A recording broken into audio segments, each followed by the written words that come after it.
This week, the name of the game is naming names. There's an old Chinese proverb that says the beginning of wisdom is to call things by their right name. So let's get off on the right foot by naming my guests. A household name, Romesh Ranganathan.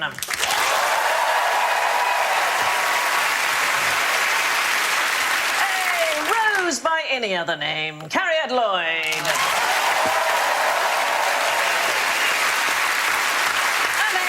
To conjure with, Phill Jupitus.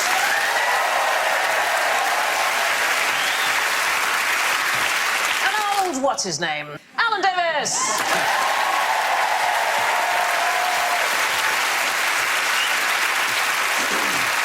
So this week, their buzzers are their porn names, OK? So that's... if you're not played that game, it's the first pet's name and mother's maiden name. So Phill goes... I, the Schroeder Swan.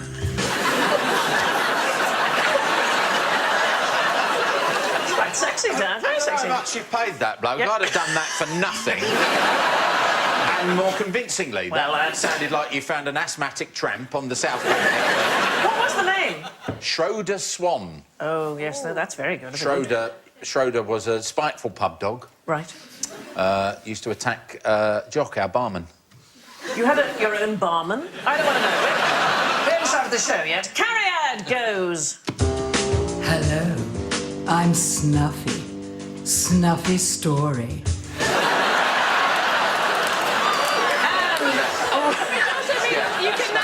You can now access my bank account. That's a very specific kind of porn, right there.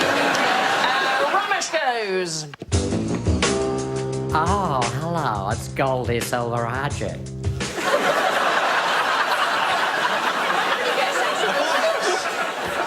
Why have I been given that It's one? quite camp, And Alan goes. Hey up, it's Nobby Styles.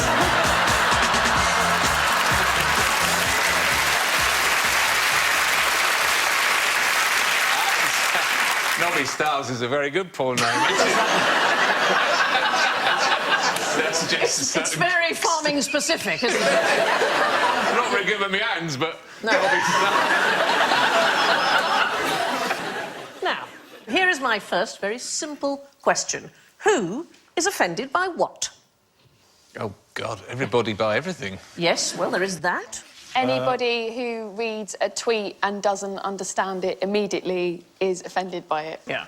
Do you tweet? I do tweet, yeah, Right. I do. But I'm often scared to tweet about anything that's, you know, controversial. So what do you do? Just the colour beige? Or just, Basically... just like emojis and, like, GIFs of Japanese girls cutting hairs with crab hands. Well, that's...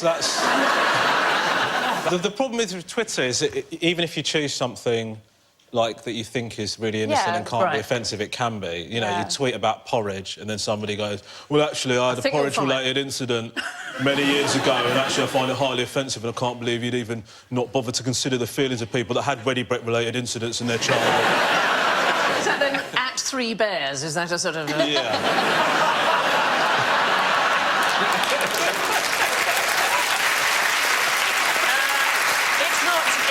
It's not Twitter-related, so it's more to do with who? Who is offended by what? Yes. Doctor, offended by Daleks. Doctor is the right area, but not Doctor Who. Oh. It is to do with doctors. Oh, generally medical practitioners? It is a large organisation, so if we think of it as an acronym... World Health. World Health Organisation. World Health Organisation, absolutely right. And they're offended by what, which is the World Health Annual Transportation Convention. They are worried that scientists are naming diseases that offend people, and that indeed we've done this too much in the past.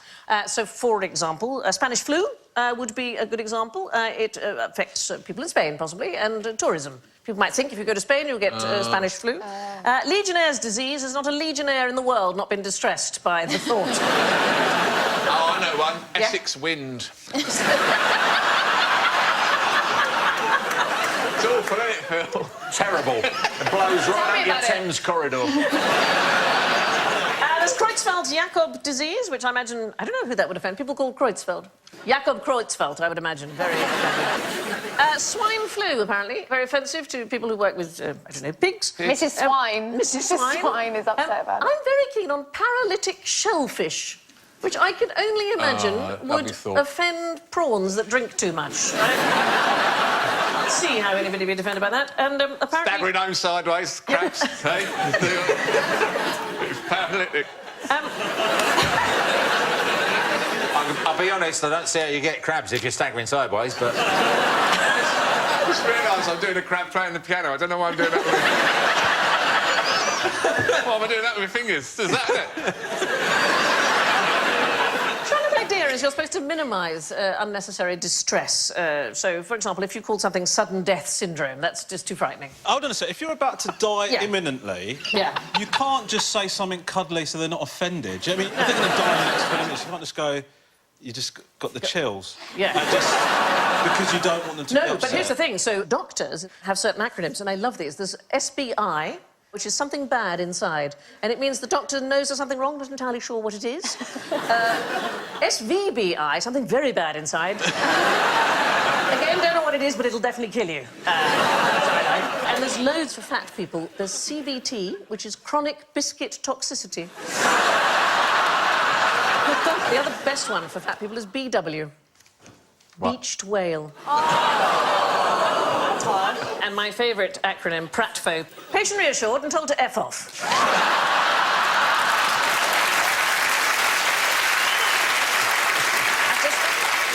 Yes, there are loads of occupational diseases. Certain diseases that were entirely... Minus cough. Minus Yeah, cough. minus lung. Jogger's nipple. Jogger's nipple, yes. The very first one ever was chimney sweep's scrotum. What? Yeah, chimney sweep's scrotum. What was he? Well, he should put the fire out. What are you doing up there? Bagpiper's fungus. Bagpiper's fungus is a terrible thing. It's apparently if you don't clean the bagpipes, you can get a sort of horrible micro... Imagine getting a fungus from an instrument that makes that noise. Sounds like it's trying to kill you anyway, doesn't it? I've seen all these things listed outside a flat in Amsterdam. It's chimney sweep scrotum because once they're up there and if you know, they'd poke the sweep up. I'm just guessing. Poor Dick Van Dyke. Oh, Mary Poppins, my scrotum's playing me up something wrong. Step in time!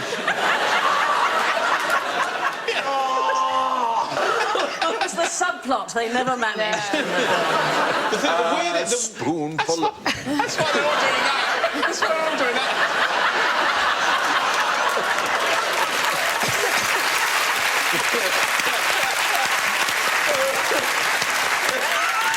Do you think he was in too much pain to do the accent properly?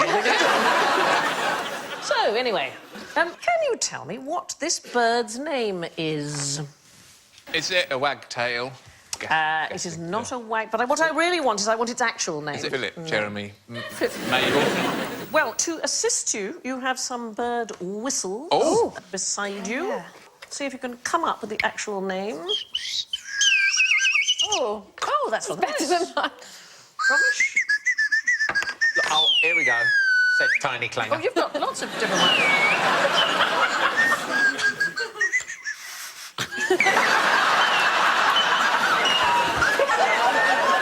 The famous calling sound of a goose with asthma.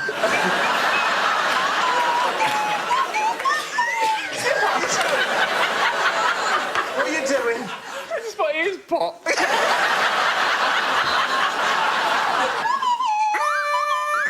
Is that a duck call? Supposed to be a duck. A duck call. Sounds like a... Try the little end. Hang on!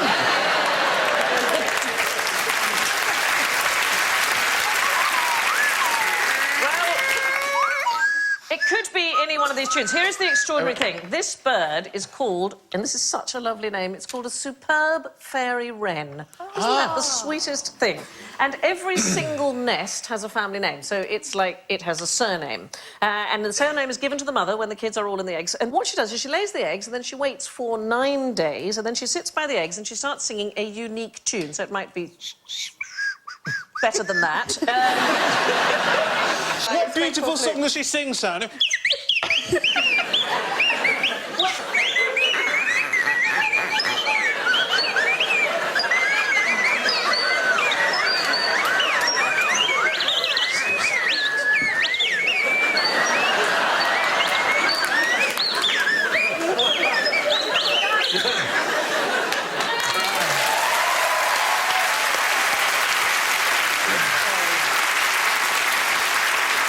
Basically, she sings the same tune every 4 minutes, over and over for a week. Now, I imagine this drives the chicks in the eggs completely My daughter balmy. does that with Let It Go. Oh, sorry, it's...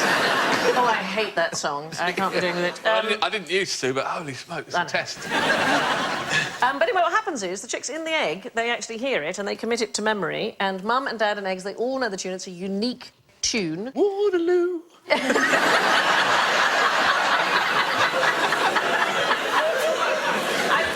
I don't think there are lyrics. So what happens is she goes away and gets food. When she returns to the nest, she sings this particular tune that they all know, and they have to sing it back to her, and that way she can be absolutely sure there isn't a cuckoo in the nest. So they have, as it were, a surname just for that nest. That is amazing. That really is amazing. But if they were people, Yeah. how annoying would they be to have Yeah. around for dinner? Unbelievably irritating. Andrew, should we do our song? No, we look at this song. We've sung it from when we were children. Let's do it, shall we? They're not even real, I'm going to leave. I knew a family that did that. They had a whistle. Right. And in the supermarket, the mum would do a certain whistle, and then the kid would whistle back. No, darling, that's the Von Trapps. That's a film. They had a whistle in the supermarket in case they got lost. No, my mum would summon me home by whistling. Seriously? Yeah, and she taught me how to do it with the 2 fingers there.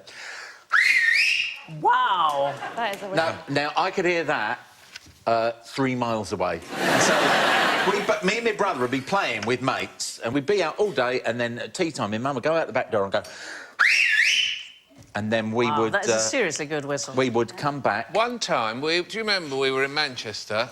Oh, yeah, yeah. And I had to get a train. Yeah. And the taxi went by, and I went, Daddy! Like that, and he ignored me, and it went about 50 yards, and he did that, and it braked. And he turned and came back. Was the taxi driver your mum?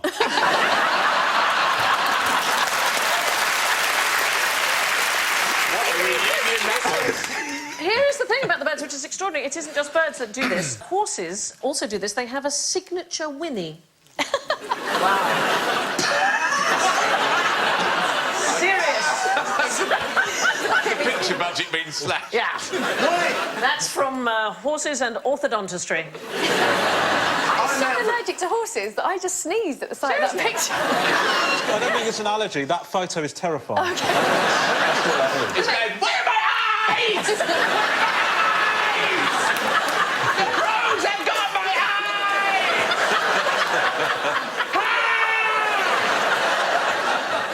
That's the mum horse going, where are you? Kids, bring my eyes back! That overbite reminds me of my games teacher at school. So here's the thing. Horses have signature whinnies. So say, for example, that you have a horse called, shall we call it Alan, in a stall, and another horse called Shergar walks by and goes out of sight behind a barrier.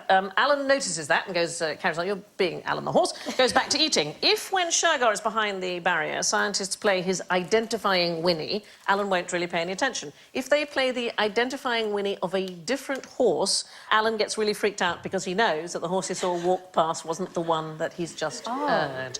And this is on a list of things scientists can be asked to do. So horses have a signature whinny, and dolphins as well.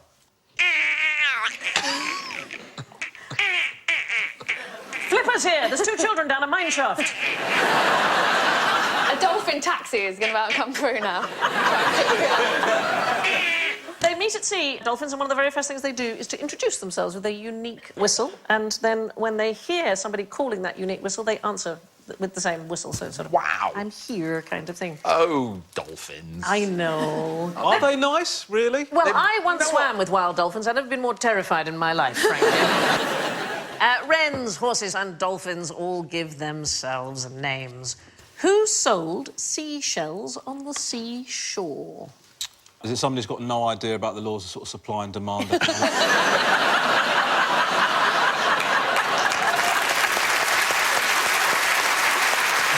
Interestingly, there were plenty of seashells and lots of people who wanted to buy them. So who... The answer is she, isn't it?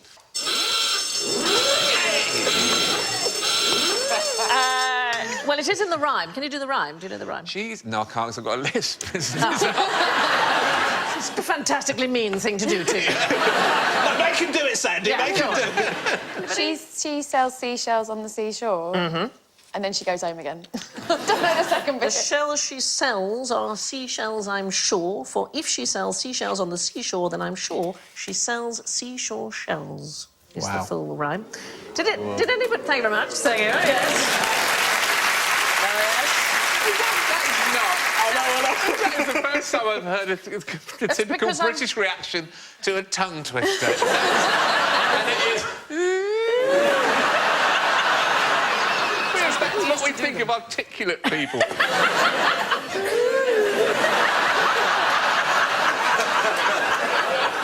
I didn't know we had that in our makeup. So, she, but who was she? The woman who sold seashells? Was she a Cockney woman who some white Victorian man made up a nice rhyme about, but actually she was probably a prostitute who died of syphilis?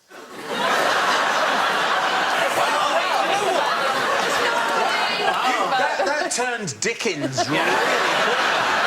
I wonder why they didn't include that bit in the rhyme. And then she got syphilis. It's a dark place your head is. Yeah. It was an actual woman. She worked Lyme Regis. Have you had that seizure? Do you want me to get somebody? Or... No, it's the Dorset lady... Bless you. The Dorset... we're a caring, sharing show. It was the Dorset lady... Killer! Look at the weapon! There she is. Found the first dinosaur in the UK, didn't she? The first whole... She was the inspiration for the tongue twister. She's a Victorian fossil hunter called Mary Anning. Oh, Mary Anning. Fossil hunter. She's all over the Natural History Museum. Yeah, all over the Natural History Museum, and she's an incredible woman. She was very brave, because actually it's very dangerous. That is a picture of her with her dog, Trey. She's about to kill it and put it in that bag. Well, I can't tell if the dog is already... It's a mega fossil!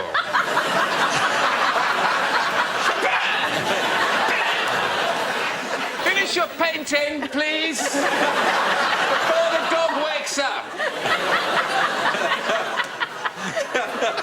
I don't know if the picture shows the dog already dead. It died in the landslide, and she was very fond of it. A landslide caused by... Well, it is, I don't know if you... She found huge fossils. She is really an extraordinary woman, and her findings absolutely made important changes in scientific thinking, because up until the 1820s, lots of people didn't believe extinctions could happen, because it would imply that God's creations were less than perfect. But she, in fact, discovered the very first ichthyosaur skeleton, correctly identified, the first two plesiosaur skeletons, and the first pterosaur skeleton outside Germany. She also found, I'm going to give you some examples, she found these, and she's the very first person who worked out what they are. So I'm going to pass you one there for you to share. Do you know what that is? Oh, £9.50 in a Cornwall gift shop. Is this dinosaur shit? It is. It is absolutely that. People first thought... OK, now I feel weird. Well, these have been tumbled to prove you can, in fact, polish a turd, but... People thought they were basals, so stomach stones, something from the inside of the stomach, but what she did was she cracked one open and she discovered... It's science.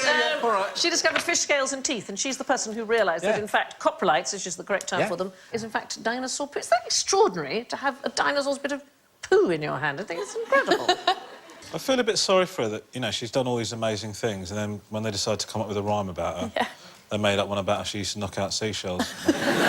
Well, Well, here's the thing, that's how she made a living, because she was very poor. Her father was a cabinet maker. He died when she was 11, and so she had to make a living. And actually, people selling fossils has been a big thing on the Lyme Regis She did Coast. start finding them when she was 12 or 13, didn't she? Yeah, she could sell them to tourists. It was one of the very first. So your £9.50 for a coprolite is probably about right. She really sort of pains me slightly, because she sold things to men who then wrote scientific articles about them, and she didn't get the credit. She wasn't allowed to join, for example, the Geological Society of London. They didn't admit women until 1904. She didn't get full credit until 163 years after her death. The Royal Society included Anning in a list of the 10 British women who have most influenced the history of science. But was she not allowed to join the society because she was a woman or because she killed that dog? I think the dog didn't help, if I'm honest with you. Right, time for a look in Mother Toksvig's bumper book of neological novelties, I think. Here are some new names for things, but can you tell me what any of them are? Adorkable. Adorkable, do you know what it is? Is that when somebody's, like, really into comic books, but it's quite cute? It's somebody... Manic Pixie Dream Girl syndrome. Yeah. Adorably dorkish, Yeah. so Yeah. socially inept, but charming with it. Are these are new words that have recently... What's happening out here? They're what's known as neologisms, so they are new terms that have entered the language. Oh, so these are... I see. Al desco is having your lunch. Having your lunch at your desk. A belfie. I can't remember what a belfie is. It's something. Belfie is where you take a selfie, but you have a bell. No, it is a selfie, but what of? What part of you is a belfie? Oh, my God. Yes. Really? Your bell end. It's...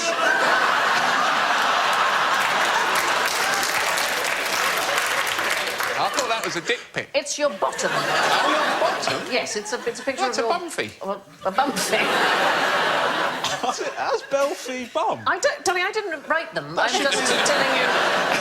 These are all examples that have been included in the OED in The OED recent have got to years. stop they adding are now. just- Stop adding. It's like the OED has been taken over by a 14-year-old boy who's bored. I like that one, Stoer Sukker. Is that Scottish? Scottish? Yes, it's to do with sucking. It's to do with sucking. It's to... Oh, it's really? so- it's Is it? something I think nasty I'll again. leave the quiz now. No, it's fine. It's a Scottish neologism for a vacuum cleaner. It's a stair sucker. A Stoer Sukker. What's honkin' bonkers? Honkin' bonkers, it just means amazing.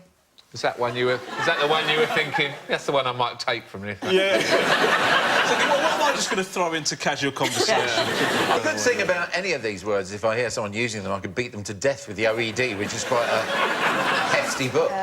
Wabsted is another Scottish one for website. What's cold press? Cold press is a Scottish neologism for a fridge. These are just Scottish words. Does anybody know where the word quiz comes from? Because we're doing a kind of quiz. I feel like I do know, but I can't remember. Do we get a point for that? Alan can have a point for that. I'm fine with that. Yeah, I think it's a perfectly When honest you thing. say it, I'm going to go...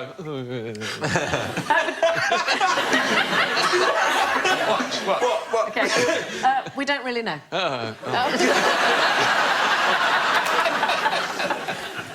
So it used to mean a sort of eccentric person. How it has come to mean asking people questions for points, we don't really know. There's a story that Richard Daly, who was a theatre proprietor in Dublin in 1791, made a bet that within 48 hours he could get a word into common parlance. And it distributed the word quiz to be put up on walls all over Dublin, and it became part of the language. Really? But, When they say the police are quizzing the suspect, that's wrong, isn't it? no, that's from inquisitive, and inquisition. So that's a Good. separate... You've got it. You're in the right chair. That little cold feeling then.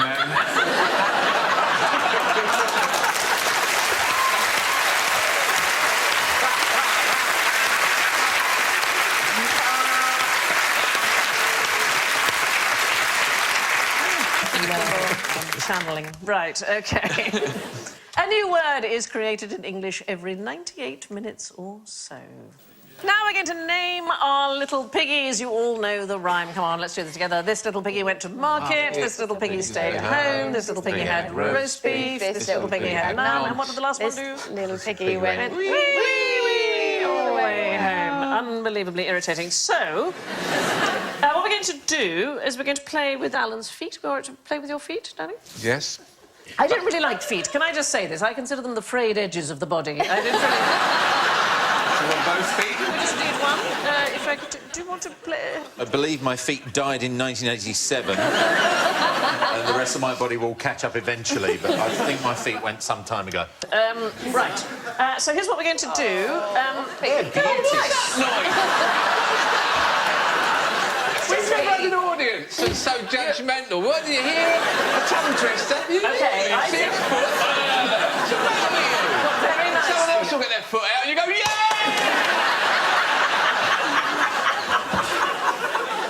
OK, so, Romesh, there's a little stick.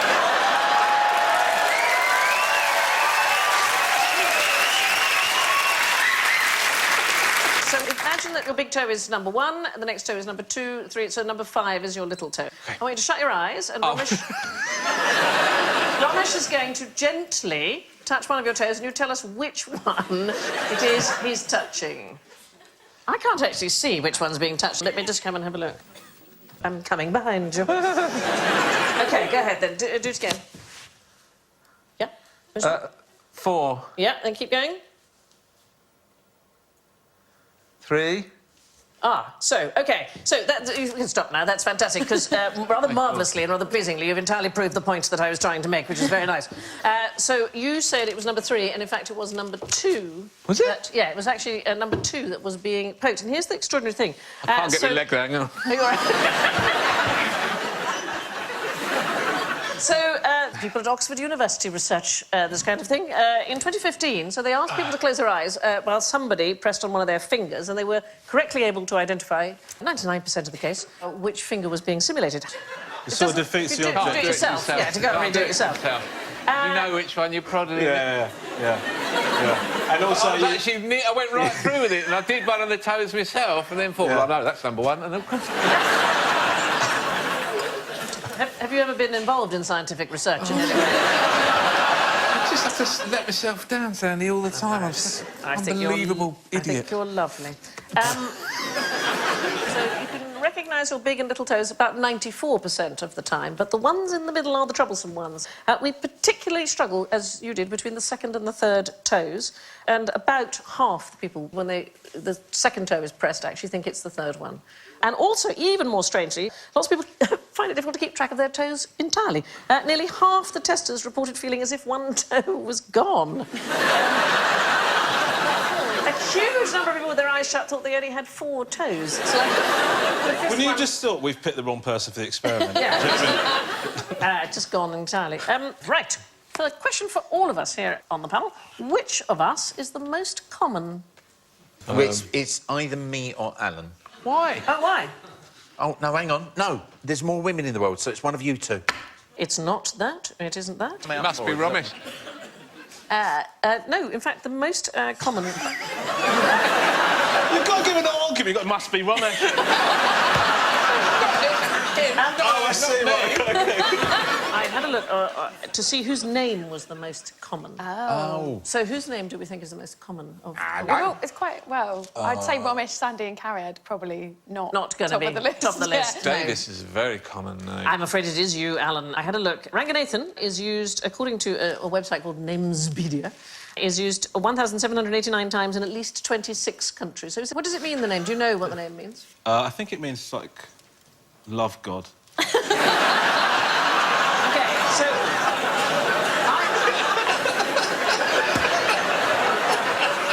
I broke it down...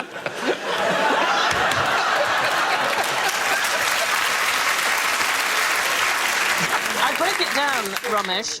Ranga means source of amusement for others. Right. And Nathan means he will give. Oh, right. Lloyd is used 65,467 times in at least 46 countries. We get about the Welsh. But there's that. Phill, search your name. Honestly, you come up... There's nothing, you Lithuanian bastard. Because it was an accidental name, because it's actually Jupitus. But when they arrived in 1917 in the UK, some bloke at Tilbury, when they arrived, went, "Name?" And they go, "Jupitus." And he went, "Jupitus." So he just wrote down what he heard, and so that's why it came out as Jupitus. I have lovely hair.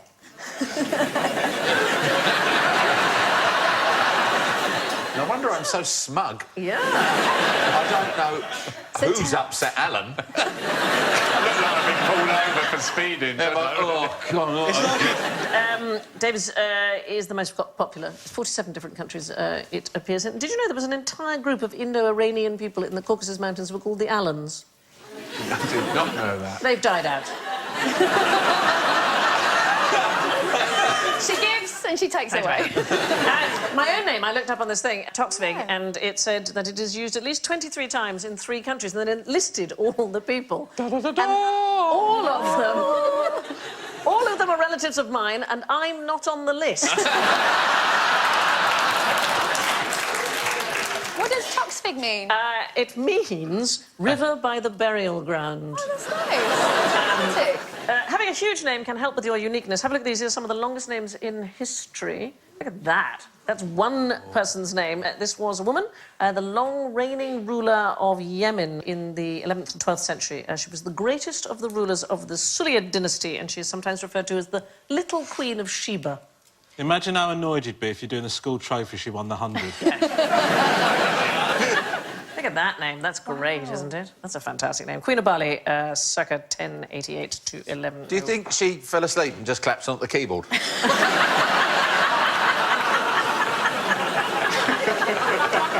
That last bit at the end, that ain't a name. That ain't a name. That is a 2-year-old. It's a 2-year-old on an iPhone.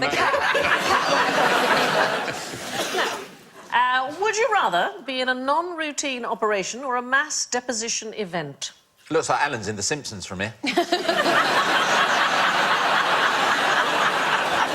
Well, I don't like the sound of a non-routine operation. I prefer a non-routine operation. Do you? Well, I just think because if it's Better story. routine... Well, if it's routine, the person's more likely to be a bit blasé about it. You know, if you've done it loads of times. Where if it's non-routine, I probably should stay awake while I'm doing this. You know, like, If it's non-routine, they're going to have the book open and... yeah, exactly. Exactly. Like they're doing it for the first time. I imagine it being like a chef. If it's routine, they go, just for a game, I'm going to do it with my blindfold on.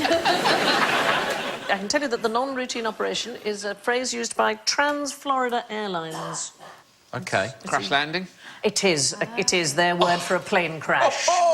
Notice to passengers, in case of a... Be in the lead. In case of a non-routine operation, we'd like you to be familiar with the location of the airplane. I mean, you'd hope they'd call that non-routine, wouldn't you? Yeah. What a damning indictment of the airline if they don't, yeah. Can I show you my favourite airport sign? Because you know how you never get proper information. I think this is absolutely fantastic. There we go.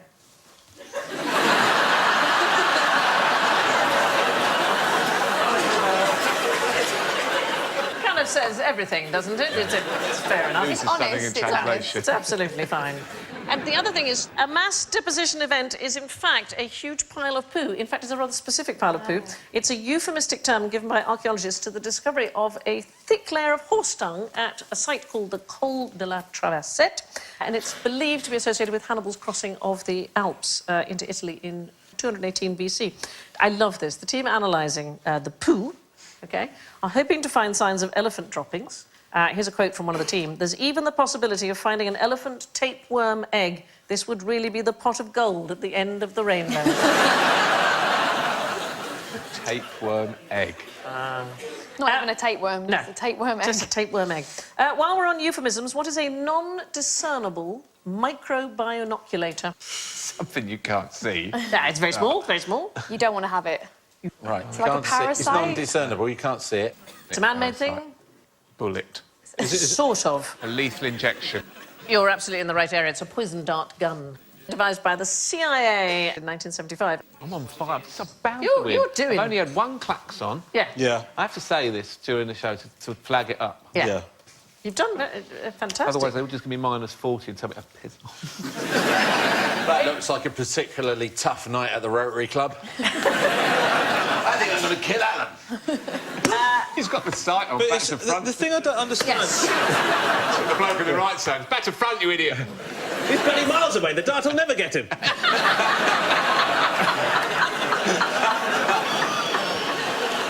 Why wouldn't you want to get caught in bed with a Norfolk Howard? It's because it's probably cattle, is it, or something like that? No, but it is a creature of some kind. Oh, well, it's some sort of a bug or a flea or a yes, tick you or are a on thing. fire. Yes. What's going on with you today? Yeah. Like, suddenly you know shit. No, it's a sub. Like a substandard panel this week.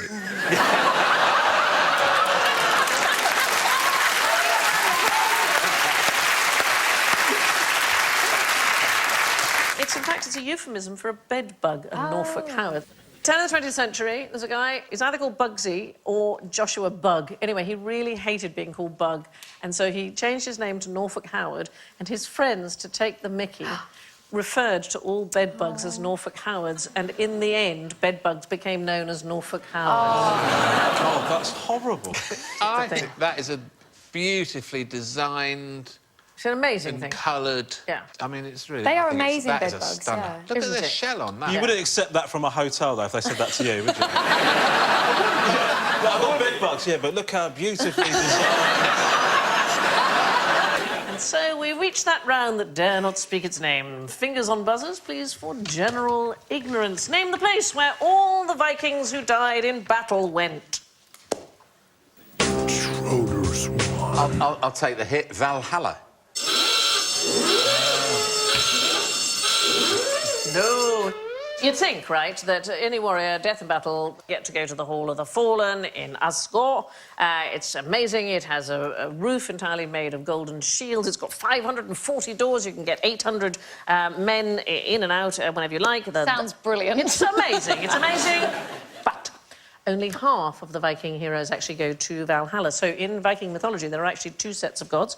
The Aesir, which is Odin and co, and the Vanir, and both sets get to choose their dead. So half go to Valhalla, which is where they all want to go, basically, and the other half go to the goddess Freya's field of Folkvanger, which was probably, you know, a blow, I would have imagine. never been more aroused on a TV show. Same. Do the Same. voice. Do the voice. See, Do the voice. Folkvanger. Folkvanger. Folkvanger. See, I think you'd like to go there, Phill. Yes, I would like to go to Folkvanger. Because there are women there. There's no women in Valhalla. No, just the Valkyries riding in and out. That's a great name of a porn film. No women in Valhalla. So if you didn't die in battle, you died a natural death, where did you go? You didn't go to Valhalla and you didn't go to Folkvanger. You go to Loki's Kingdom of Mischief. It's a place we don't want to go today when we die. We don't want to go. Hell? We don't want to go to hell. Oh, fantastic! It's exactly right. They went to hell. Yeah, indeed they did. If they died of natural causes. If they died of natural causes, they went to hell, which was... I feel terrible. Quick, start a fight. There's no battle today. Oh, this is so unfair. I've been in all the battles trying to get killed. Hell is ruled over by a goddess called Hel. That's where we get the word hell from. Anyway, only half of Viking warriors ever got to Valhalla. Name a self-confessed Nazi. I couldn't. That was like Phil Jupitus. All those guys. Well, They're like, me. They It's didn't call me. themselves Nazis. did Absolutely they? right. It was There Churchill are none. called There are them. none because they didn't call themselves Nazis. You are just doing brilliantly. Yeah. Absolutely right.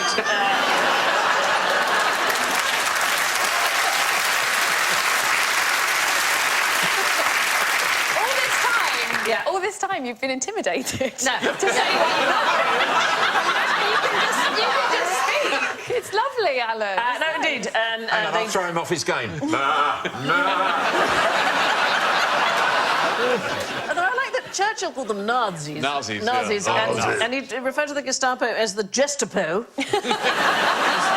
Very good. You're absolutely right. No self-respecting Nazi ever called themselves a Nazi. It was the German exiles who called them that. Name the cause of the first mass extinction. Oh, now this is a trick one because you're trying to get us to do the dinosaur one, but there was one before that, wasn't there? After 14 years, he understands the format.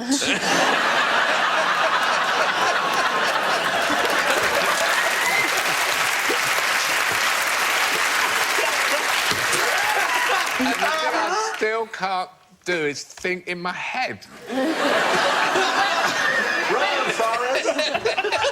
Where do you think, then? Mouth. In your mouth. Is it ice? It is not ice. Baby. No. Very good. They had a problem, but they didn't solve it as a massive extinction. It's sea anemone greed and really the invention of the mouth. So what happens is... so many problems come when we invent the mouth. Yeah. These are ediacarans, and ediacarans are the very first complex life forms on Earth, and they hung around on the sea floor for about 37 million years. They didn't have a mouth, they didn't have an anus, they just lived through osmosis. They got along fine. They're just fine. And then what happens is the Cambrian explosion, so that's give or take a Tuesday, about 542 million years ago, you suddenly get life forms suddenly rocketing because there's more oxygen around, and you get sea anemone-like creatures. They have a mouth, and do you know what they did? They ate them. They're absolutely right. They ate the lot of them. And the terrible, tragic thing was that they couldn't tell each other what was happening. Oh, no. Don't! That's so sad. Yeah. No mouth.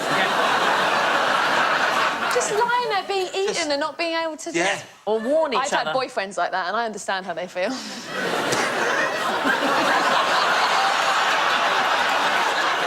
Nothing you can do. Just let them get on with it. It's been a learning experience being with you, Cariad. That's why I'm adorable. Thought for a moment you meant you'd have boyfriends with no mouth or anus. It felt like that, Alan. They can't cry for help. No.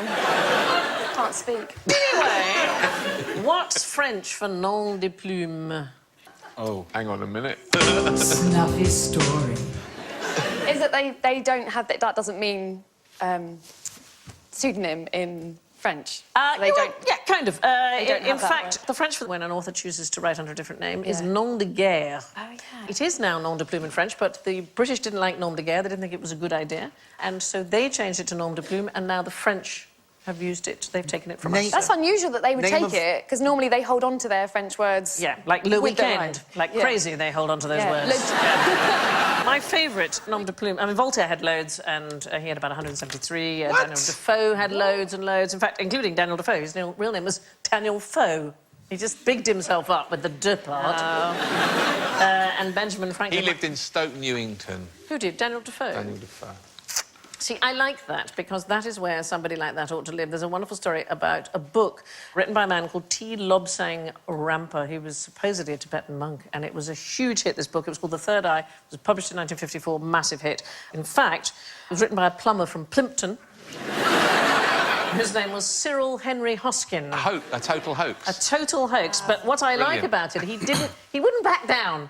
Right, so he claimed that the soul of the original Lobsang Rampa had inhabited his body after he fell out of a fir tree in his garden in Thames Ditton while attempting to photograph an owl. You're going to lie. It's got everything. Yeah, go for it. Yeah. The French for nom de plume is nom de guerre. So our panellists emerge at the scores, but let's see who has made a name for themselves and who has a black mark next to theirs. In fourth place, with a magnificent -2, it is Phill.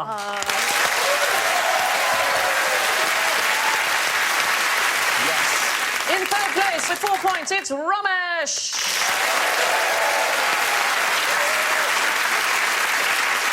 OK, I don't know if you're going to be able to guess who wins if I tell you who's in second place with 5 points. It's Cariad.